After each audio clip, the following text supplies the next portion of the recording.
actually show you two pairs of shorts being folded. This particular pair is pajama shorts. I found these on Amazon. They're super lightweight and easy to fold and super comfortable to wear.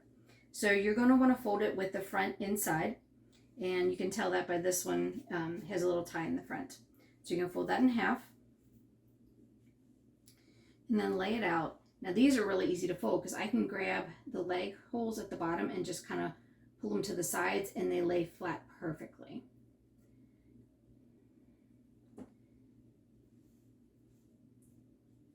Now you're going to take this little piece that sticks out from where the seat is and fold that in.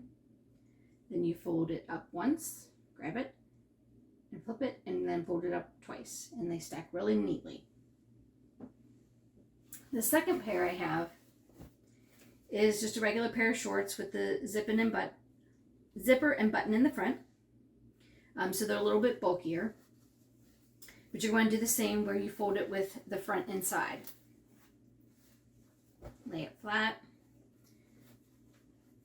Straighten out these legs a little bit. They're not as easy to straighten out with this type of fabric, so you kind of have to work with them a little bit until you get them to lay the way you want them to. Try to make sure any things that might looking like they're folding or wanting to curl down, try to flatten those out. Same thing. Fold this little piece inside, flip the top up to the bottom, flip it over, and fold it again.